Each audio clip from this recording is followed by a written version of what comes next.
काबू पा लिया है। सरकारी आंकड़ों के मुताबिक 24 घंटे में प्रदेश में 294 नए केस सामने आए। वहीं स्वस्थ होकर डिस्चार्ज होने वालों की संख्या 592 रही।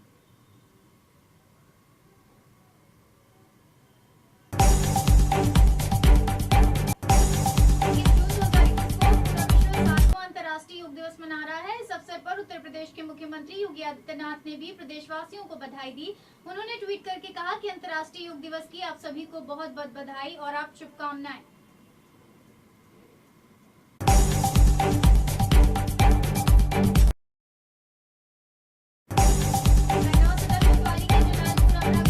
की ग्राम प्रधान के पति की गोली मारकर हत्या कर दी गई। घटना रविवार रात करीब 10:30 बजे की है। सनसनीखेज हत्याकांड से गांव में तनाव है। फिलहाल घटना की वजह पुरानी रंजिश बताई जा रही है। पुलिस तफ्तीश में जुटी हुई है।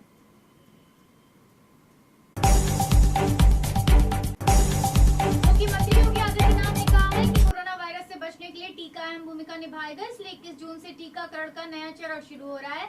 इसके तहत 30 जून तक हर दिन 6 लाख लोगों का टीकाकरण किया जाएगा।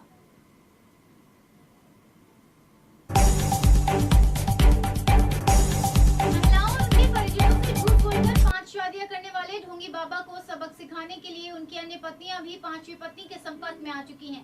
पहली और दूसरी पत्नी सोमवार को किदवई नगर थाने में पुलिस के सामने अपना बयान दर्ज करा सकती है।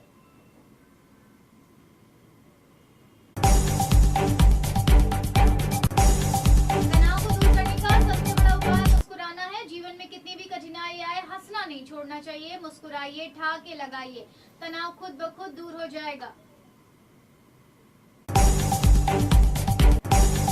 भाजपा के राष्ट्रीय महामंत्री बीएल संतोष और प्रदेश प्रभारी राधा मोहन सिंह 3 दिन के दौरे पर सोमवार को लखनऊ आ रहे हैं। वे सरकार और संगठन के साथ सोमवार सुबह 11 बजे से बुधवार दोपहर 12 बजे तक कई बैठकें कर आगामी विधानसभा चुनाव को लेकर रणनीति पर मंथन करेंगे। कोरोना वैक्सीन के प्रति व्याप्त भ्रम और भ्रांतियां दूर करके टीकाकरण का दायरा बढ़ाने के लिए आज से जान और जहान है वही अभियान की शुरुआत की जाएगी। देश भर में चलने वाले इस अभियान की शुरुआत रामपुर में केंद्रीय अल्पसंख्यक कल्याण मंत्री मुख्तार अब्बास नकवी करेंगे।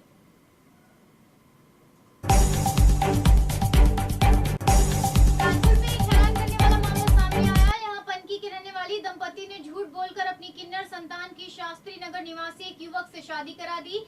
शादी की पहली रात में इस झूठ की पोल खुल गई।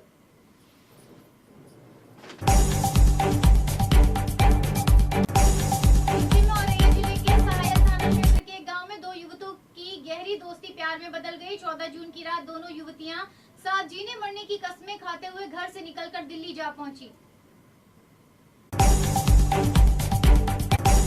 चीन का सबसे अधिक आबादी वाला प्रांत गुआंगडांग भी अब कोरोना महामारी की चपेट में आ चुका है। यहां पर वायरस का डेल्टा वेरिएंट मिलने के बाद से मामलों में तेजी देखी गई है। इसके मद्देनजर यहां पर पूरी तरह से पाबंदियां लगा दी गई हैं।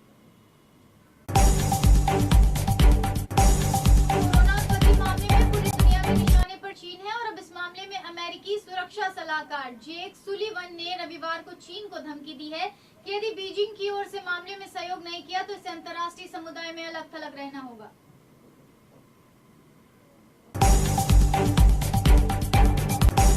केंद्रीय गृह मंत्री अमित शाह ने अहमदाबाद में वैष्णो देवी सर्किल के पास बने कलोल रेलवे ब्रिज का लोकार्पण किया। अमित शाह सोमवार को गुजरात दौरे पर आए। सुबह करीब 9:15 बजे अहमदाबाद पहुंचकर उन्होंने बोडक देव स्थित पंडित दीनदयाल हॉल पर टीकाकरण केंद्र का निरीक्षण किया।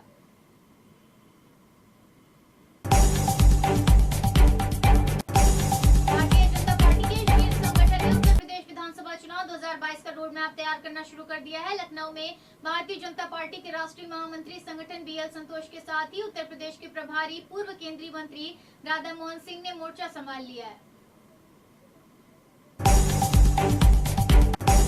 मोटिवेशनल बोर्ड के जरिए हिंदुओं का धर्म परिवर्तन कराने वाले 2 मौलानाओं को यूपी एटीएस ने लखनऊ से गिरफ्तार किया। एटीएस टीम करीब 4 दिन पहले इनसे पूछताछ करके सबूत जुटा रही थी। पाकिस्तान की खुफिया एजेंसी आईएसआई इन्हें फंडिंग भी कर रही थी।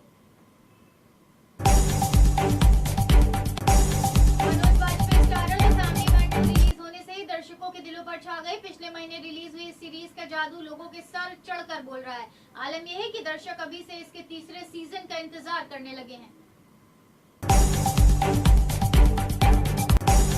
भारतीय क्रिकेट टीम के तेज गेंदबाज जसप्रीत बुमराह ने चर्चा की है। बुमराह ने अश्विन को खेल के महान खिलाड़ियों में से एक बताया और अश्विन ने साउथहैम्पटन के एजिस बाउल में न्यूजीलैंड के खिलाफ विश्व टेस्ट चैंपियनशिप के फाइनल के तीसरे दिन भारत को पहली सफलता दिलाई।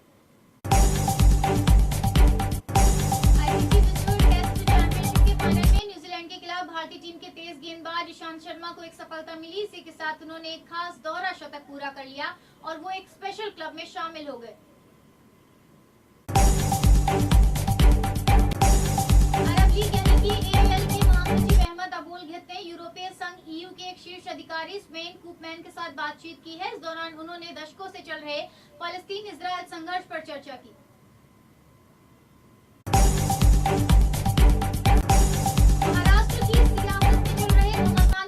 शिवसेना नेता संजय राउत का कहना है कि शिवसेना कांग्रेस और रांकांपा एकजुट है और 5 साल सरकार चलाने के लिए प्रतिबद्ध है। बाहरी लोग जो सरकार बनाना चाहते हैं और सत्ता खोने के बाद बेचैन है, कोशिश कर सकते हैं लेकिन सरकार नहीं टूटेगी।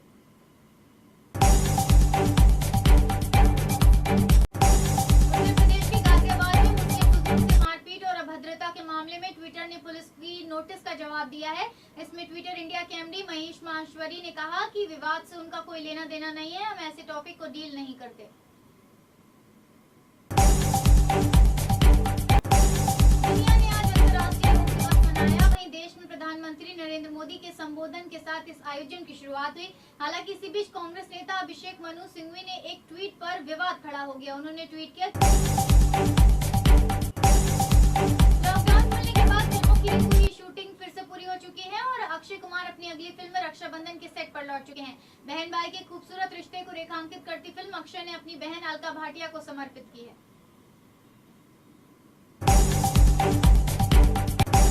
विश्व को पहली बार टेस्ट चैंपियन मिलेगा या फिर ICC विश्व टेस्ट चैंपियनशिप की ट्रॉफी भारत और न्यूजीलैंड के बीच शेयर की जाएगी। इसका जवाब साउथहैम्पटन में जारी विश्व टेस्ट चैंपियनशिप के फाइनल के नतीजे से तय होना है।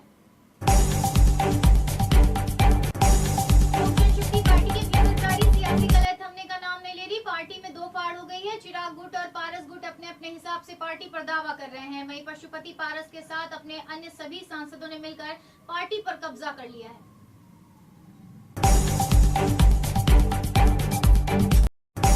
2011 में गोरखपुर शिकागो के हत्याकांड ने पूरे जिले को हिलाकर रख दिया था। जिसे लोग मरा समझ रहे थे वो अपने प्रेमी के साथ सोनभद्र में रह रही थी। इधर गोरखपुर में किसी और महिला की लाश को अपनी बेटी समझकर उसके पिता अंतिम संस्कार कर चुके थे।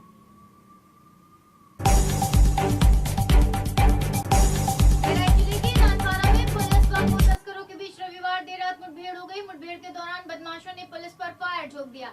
आत्मरक्षा में पुलिस की ओर से की गई फायरिंग में एक बदमाश घायल हो गया। बदमाश के पैर में गोली लगी है।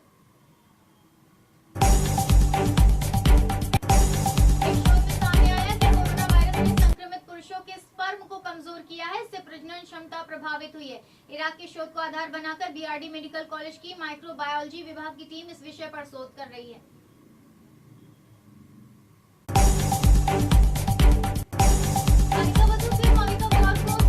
मनीष राय सिंघन के साथ अपने लिंकअप की खबरों को लेकर खुलकर बोली है। अविका ने बताया कि इससे पहले दोनों के बीच आकर्षण था, पर बाद में इससे बाहर निकले के लिए दोनों ने दूरी बना ली और 2 हफ्ते तक एक दूसरे से बात नहीं की। बता दें कि अविका गौर और मनीष राय सिंघन ने ससुराल सिमर का में साथ काम किया था।